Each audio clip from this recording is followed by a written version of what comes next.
Hello, nudgers. I hope you're having a lovely day, and I wish I could be with you, but I can't. I'm in the Caribbean, and well, take you one for the team.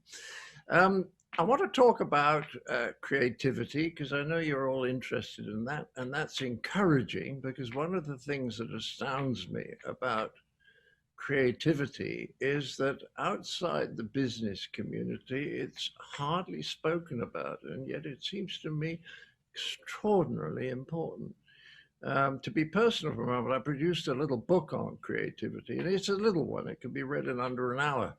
And the reason that it's short is that I had the time, the thinking time to make it short. I'm referring to Mark Twain's remark about, I'm sorry, this letter is such a long one. I didn't have time to write a short one because I deliberately in this book cut out everything that I thought was not important. For example, a lot of people who write about creativity are very, very clever, much smarter than I am, but they're not actually creative themselves. So they include information like you're more likely to be creative if you moved around a lot in your youth, which is interesting, but unless you can move backwards in time, is not exactly useful. So I'd like to explain how I came to my ideas on creativity because I did science at school. My A levels were in science. I got into Cambridge on science. When I got to Cambridge, I discovered that the students coming to Cambridge to study science were actually interested in it. And I thought this gave them a very unfair advantage. So I went to my tutor and said, oh, what else can I do? And he said economics or law. So I thought, well, not the dismal science, certainly. So I became a lawyer.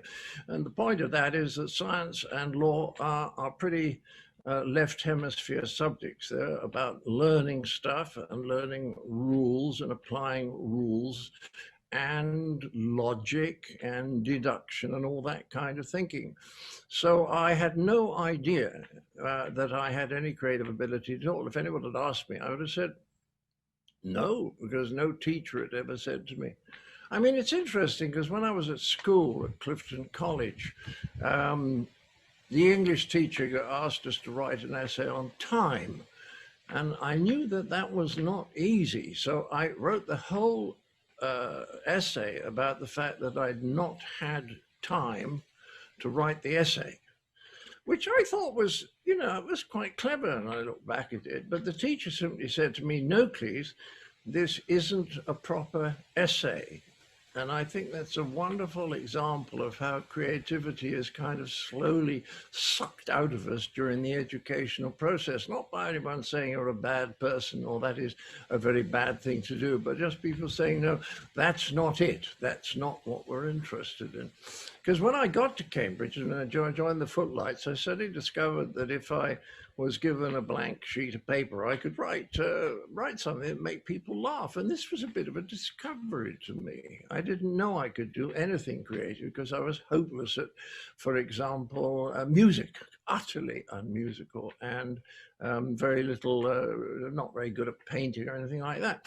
So what happened was when I realized my mind was doing things it hadn't done before, I got more interested than I would have done if people had been saying to me all through my childhood, well, you're creative. For example, I used to write sketches at that time, often with Graham Chapman, but if I wrote a sketch on my own, and I always had the problem of the punchline, I would spend an hour and a half at night after I'd written the sketch, just trying to think of a good ending.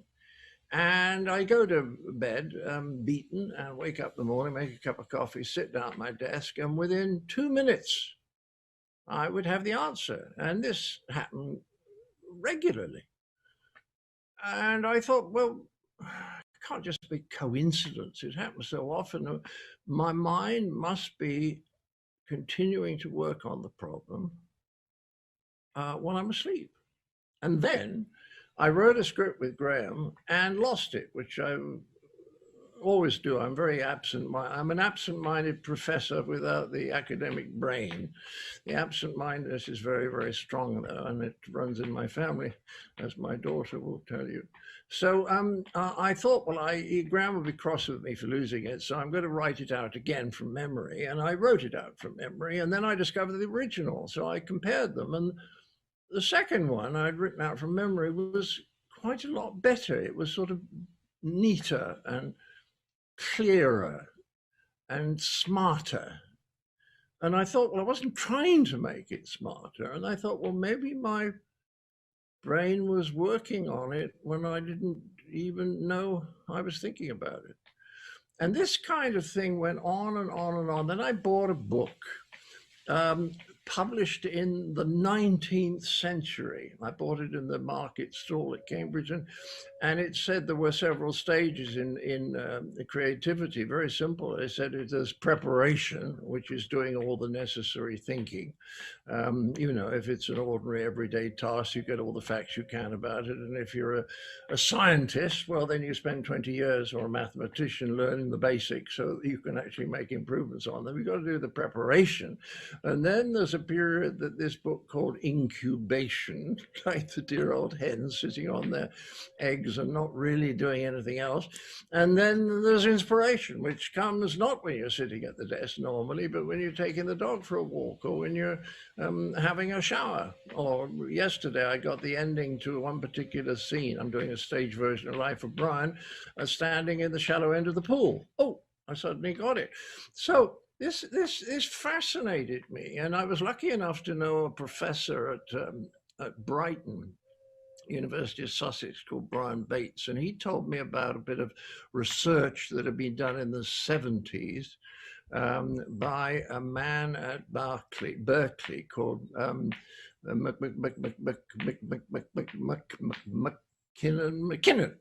Donald McKinnon, been a spy master during the war, choosing the people who got parachuted behind enemy lines. And then he got interested in creativity, but not creative artists. He was interested in professionals, and he worked with engineers and journalists, but mainly with architects. And he did an extraordinary experiment, which is hugely important in my thinking. I think needs to be in everyone's, because he asked all the architects, who are the most creative architects? And he got this short list of people everyone thought was creative. And he went to them and he said, please tell me everything that you do from the moment that you wake up in the morning to the moment you go to bed at night. And when he'd done that with all the creative architects, he went to some of the others, although he didn't tell them that he was talking to them because they weren't on the creative list. And he said the same, please tell me everything you do from the moment you wake up in the morning to go at night. And then he compared the two, and he discovered there were two things that distinguish the creative from the uncreative. And just two things, nothing to do with IQ. I mean, you know, above a reasonable level. He discovered that the creative architects knew how to play, how to be playful. If you think of children playing, that's the purest form of play. They play with curiosity. They don't know where things are going, but they're just playing and thinking and finding out and trying things. That didn't work. Just playful, just playing with ideas. Now, the second thing, which isn't so relevant today, is that they took longer to make up their minds than the non-creative ones. And that surprises people, because we all think now that creativity is about decisiveness. Yes, but it's decisiveness at the right time. The rule about taking decisions is very simple. The first question was ask yourself is, when does this decision have to be made? And that's when you make it, not before. Because if you make it before, you're robbing yourself of two things. One, possible new information, and two, possible new ideas. So you postpone taking a decision as long as you can within the rules of the real world. If somebody says it's got to be made by Tuesday afternoon, then make it Tuesday afternoon. If somebody says we don't need to know for several months, then take several months. And one of the reasons that the non-creative people don't like the sense of uncertainty, of lack of resolution, is that it makes them anxious. most of us kind of like to finish things off. You know, if there's two words in a crossword we can't do, you know, they sort of bug us. We want to finish it and not just leave it and come back to it later. And that's okay. Um, but if you are made anxious, then you want to get rid of the anxiety, and that's why people rush decisions. You see, it's they can't stand the uncertainty. And the creative architects were very good at saying, "Well, I haven't sorted it out yet. I'm very confused. Oh, well, it'll come." But the most important thing was the fact that you don't solve, you don't get breakthroughs, you don't get brand new ideas from logic. Because if you could, then very, very smart, intellectual, logical people could be very creative. But a lot of them aren't, not at all, because they don't know how to play. And playing is the way that you get in touch with your unconscious. You see, I don't think we understand how powerful our unconscious is. It's extraordinary capacities, but it's very disobedient. It won't be ordered around. So the thing is, how do we use it or trick it into helping us without sort of trying to hit it with a stick? I'll give you a very simple example of this. Psychologists got some people in and they showed them Chinese ideograms. And then they came back the next week and they said, we're going to show you some ideograms again. Some you saw last week and some you didn't. Will you tell us, please, which ones you saw last week?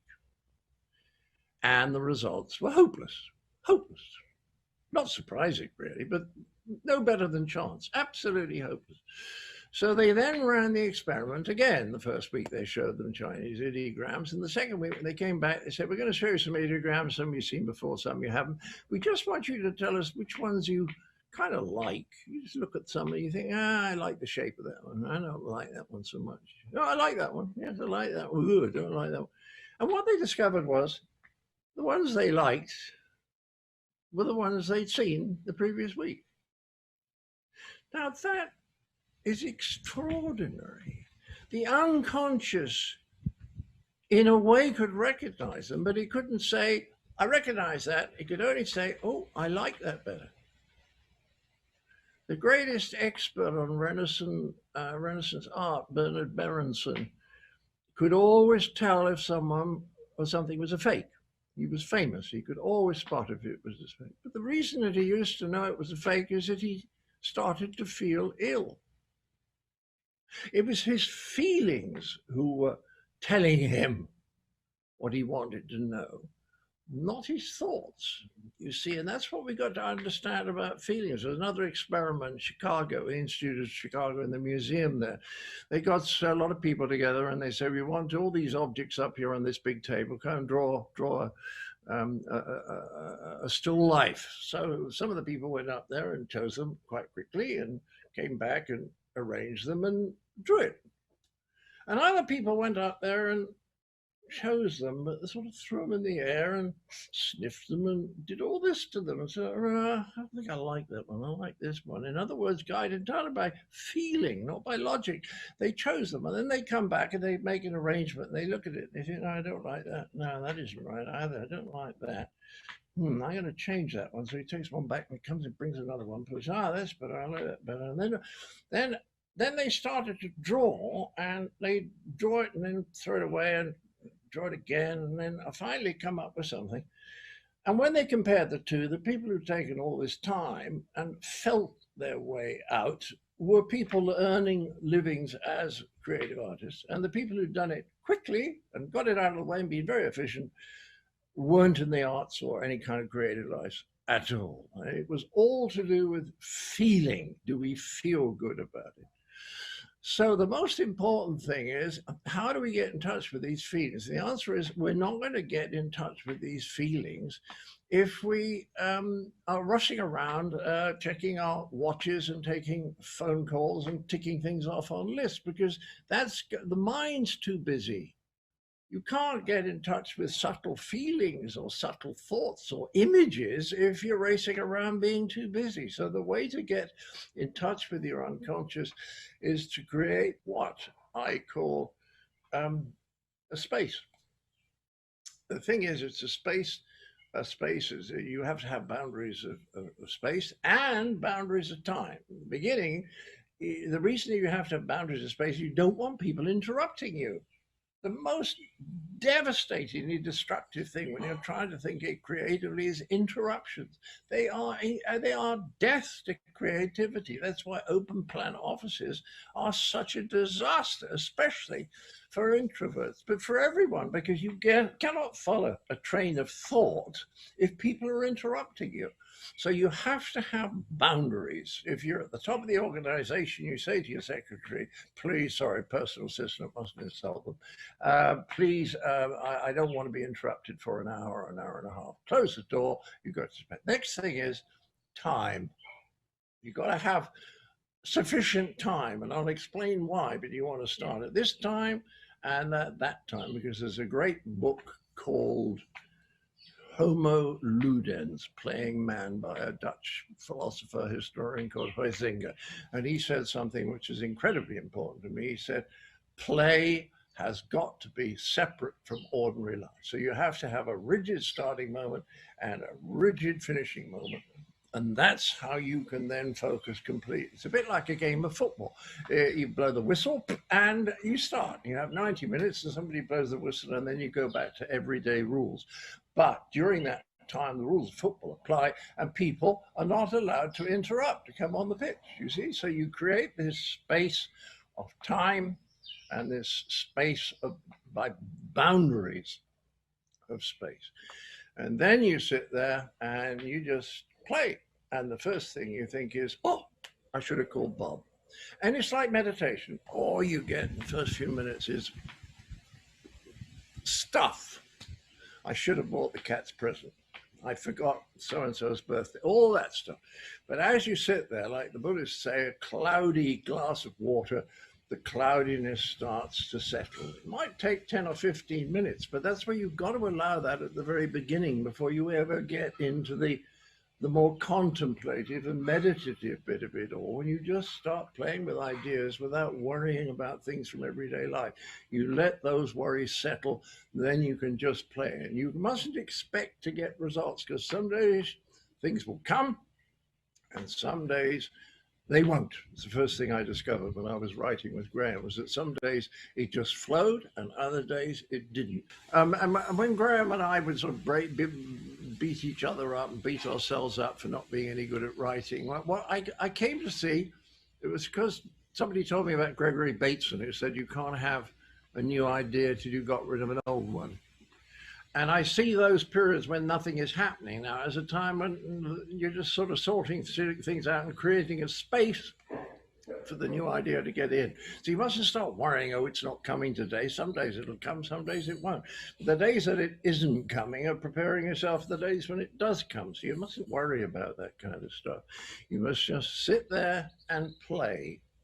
Now, there's one other stage I need to talk about, and it's not creative, which is why I haven't talked about it much. And that is that when you're satisfied that you know what this creative idea is, and it may have taken you several sessions to clarify it in your own mind, because at the beginning it's just an image, you see. The unconscious doesn't give you neat little messages that printed out saying the answer is X. The unconscious will make you think of an elephant, or a piece of music you heard once, or something like that. It's a very, very, very subtle stuff, which is why you need to be so calm. But once you've got a bit of an idea and you've thought about it and built it, and it gets clearer as you build it more, that's the moment when at some point you have to say, all right, now I have to assess whether this is any good. And then you go back to your ordinary way of thinking, the way that we've all been educated to think, which is rational and logical and articulate, very much to do with words, and analytical, but essentially critical, so that you can decide whether this new idea of yours is actually any good or not. But there's one very important thing is, if you start getting critical too soon, you're going to kill the creativity. I always say that creative ideas are like newborn babies. They're easily strangled. And that's why I feel sorry for people who studied English at university, because they'll start writing a story and they'll immediately think, oh no, that's a bit Graham Greene, that is, and then write something else, and you think, oh no, that's a bit Scarlet and Black, and then write something else. Oh, no, that's more Somerset Maugham. So you've got to get that critical thinking out of the way, because you do not know at any moment whether an idea is good or bad until you've followed it through. See, where does that lead me? Over there, or over there. So there's no such thing when you're being creative. There's no such thing as a mistake. It's all grist to the mill. If you're working with someone, you may say something you misunderstand and then come up with a great idea as a result of. So there's nothing wrong when you're being creative. You just play and play and play, and it's lovely. It's the bit that I enjoy most in the whole of writing. So I think that basically is summing it up. And the problem is it's countercultural, which is why I'm glad I've had a chance to talk at 20 minutes, because I can't just tell people things. I have to try and explain to them that it's quite different from what you've been told at school, which is sitting there with a furrowed brow, beating your brains. It's nothing to do with that. And that kind of thinking is fine for maths problems or anything where you know all the factors and you know all the measurements. But when there's anything else that's much vaguer than this kind of thinking, where you allow the unconscious to throw up things, it's like people, you get a feeling sometimes when you're with someone, I just don't like this person. I just don't trust them. And the answer is go with it. Stay the distance. You're unconscious with its huge memory is picking up something about this person and making you feel, oops, no, back off a bit. And it's that kind of feeling of a positive nature that tells you whether you're heading towards a good idea or not. So play. You don't know where you're going. As Einstein once said, if when you're doing research, you know what you're going to come up with, it's not research. And that's the problem we're dealing with executives, because they want to know what they're getting before you have any chance to know what they're going to be getting. So you have to say to them, well, you're getting me, and if you don't trust me, fire me. There's this very strange bias I've noticed in the business world, which is all creative people have to present their ideas for assessment and evaluation by highly rational left brain people. And probably that's okay, to be absolutely honest. I don't think you want the people who check the wheel nuts on planes to be wildly experimental people all the time. But the weird thing is, it never happens the other way around. So if you've got a bunch of accountants in a room, they will come to a conclusion based on their own particular formulation. And they'll never suggest just throwing it out to some wacky people to see if there are alternative solutions. So there's this kind of asymmetry that, and I think it's very similar to Ian McGilchrist's point, that, you know, to some extent, the left brain has taken over and assumed a kind of dominance which it doesn't deserve.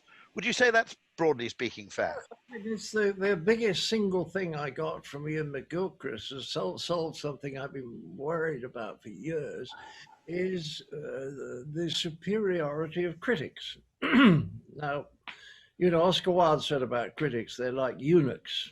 They watch it every night, but they can't do it themselves. And I like that joke. But it masks a very important thing, is that most critics can't write good plays or comedies, and most of them can't direct them, and most of them can't act them. And yet they are put in judgment over people who can. The more you think about it, the more strange it is. No, it's not that they don't have useful things to say, but if an actor wants a little bit of help about how to get a laugh, he'd rather have me to help him than a theatre critic. Do you see what I mean?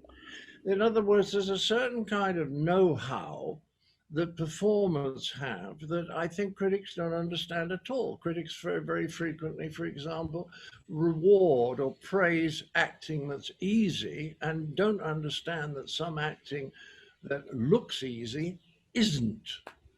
So why do the people who are critical always seem to be in a superior position? And McGilchrist points out that the left hemisphere always wants to dominate. And that in our society now, we almost take it for granted that anybody who can say something very articulately and back it with numbers is going to be more persuasive than someone who can just do it well. One of the bizarre things is it seems evident to me that the world contains quite a lot of hidden intelligence, particularly in old things, and there's quite a lot of hidden stupidity. Yes. And patently, I was just writing about this because you mentioned the open plan office. And one of the problems with the open plan office is it doesn't provide you with any variety of pace or space. So you're more or less in the same setting for 5 days a week. Now, technology's made this worse as well, because it used to be that where you are constrained what you did. So if you locked yourself away in a room, you were secluded. And if you were in a pub, you were sociable. And now you have the mobile phone, which means you lock yourself away in a room, but suddenly you're talking to people. You know, it used to be in the photocopier room, you photocopied, in a meeting room, you met, where you were, focused what you did. And of course, technology's broken that down, but also the open plan office breaks down the variety, which is sometimes you want to be in a quiet space or a cafe, and sometimes you want to be in somewhere much busier. And it always struck me that religion understood this. It had things like Lent or Ramadan, or you had festivals like Christmas, which accepted the fact that people were fundamentally happier if you injected a bit of variety into life. Whereas the efficiency doctrine basically assumes that what's best practice on Monday has to be best practice on Tuesday and best practice on Wednesday. Yeah. And it creates a kind of uniformity, which I think is quite dangerous, because everything is kind of optimized essentially. And Adam Smith spotted this, that essentially the division of labor led to very boring jobs. And it does worry me, because there's a great paper written by a guy called Paul Graham, who's the founder of Y Combinator. It's very similar to what you said about the need to essentially block off large periods of uninterrupted time in order to do anything worthwhile creatively. And the paper's actually called, it's one sheet of A4. It's like your book, it's beautifully brief. And it's called Maker Time versus Manager Time. And he makes the point that if you're a maker, if you put a little 20-minute meeting in the middle of someone's afternoon, to a manager, that's a perfectly logical thing to do, because it's just 20 minutes of your time. To the maker, it destroys their whole afternoon. That single interruption of 20 minutes in the space of 4 hours now means that they can't do anything of real significance. And this business, I think one of the opportunities we have in flexible working is to repartition time, so that, you know, maybe Wednesdays are highly sociable and Fridays are secluded.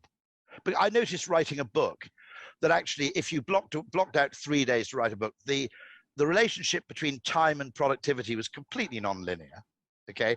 And that day one, you wrote nothing. Day two, you wrote a little. And day three, you produced 8,000 words. That's right. And I realized that this question of actually having unpolluted time devoted to one thing only, but with those little breaks, where I think you mentioned the wonderful thing, I think, about in your book, which is that Edison found the moment when he was kind of half awake, half asleep, was particularly rich creatively. And he used to doze off with basically a fistful of ball bearings. That's so right. That as soon as he fell asleep, they'd fall to the floor and wake him up again.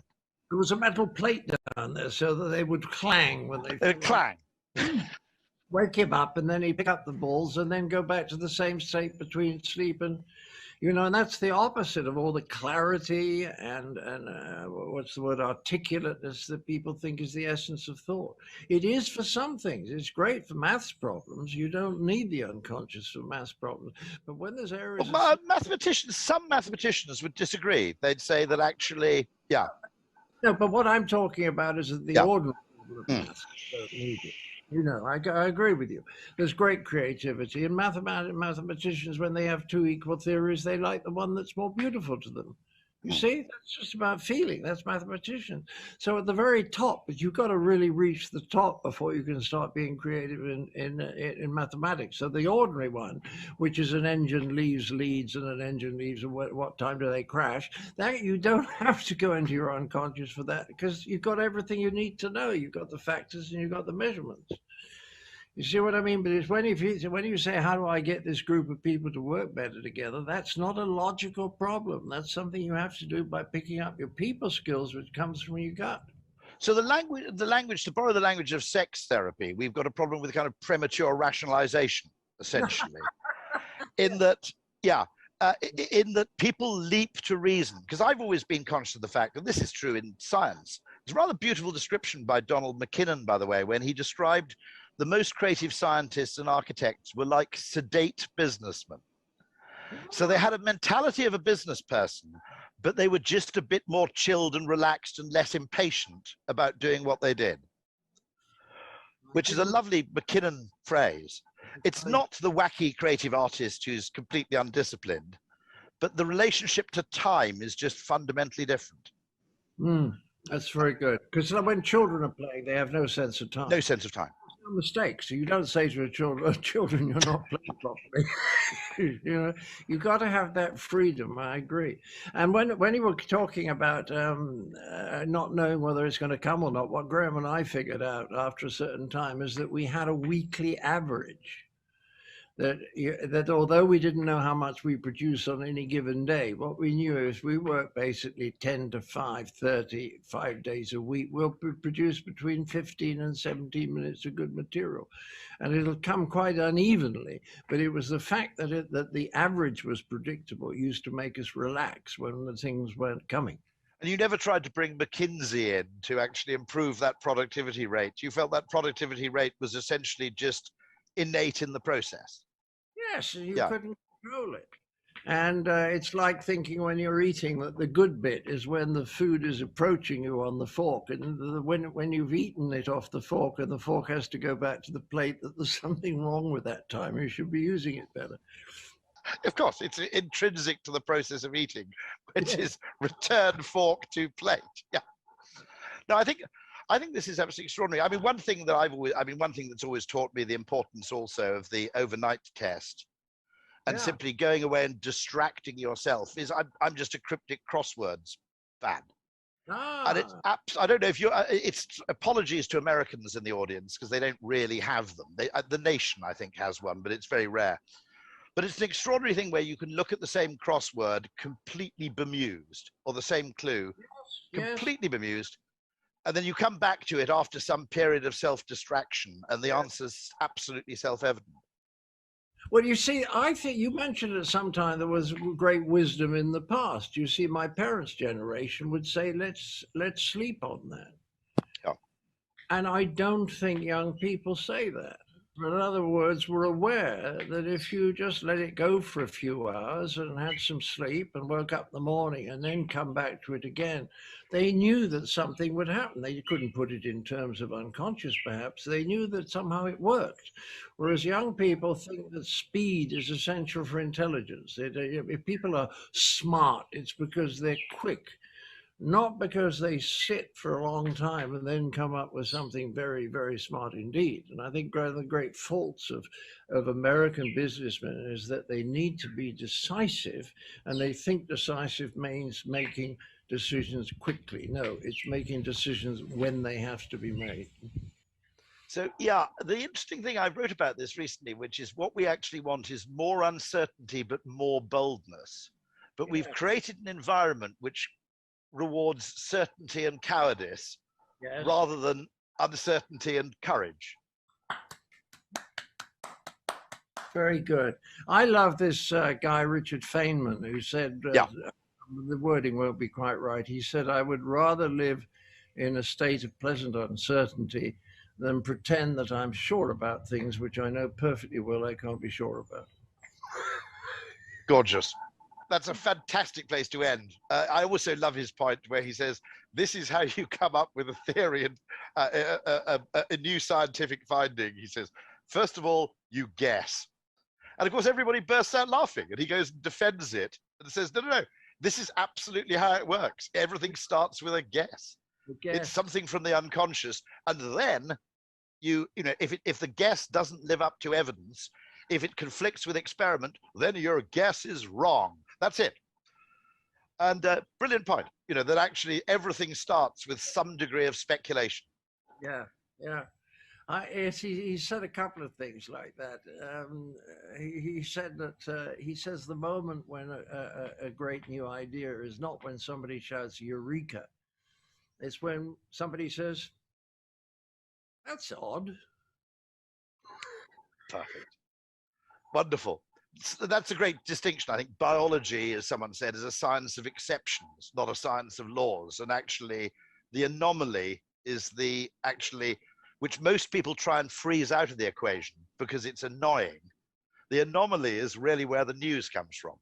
Yes, that's right. Because if Alexander Fleming had looked at that particular petri dish and thought, "Oh, that one hasn't grown properly," throw it away. Right?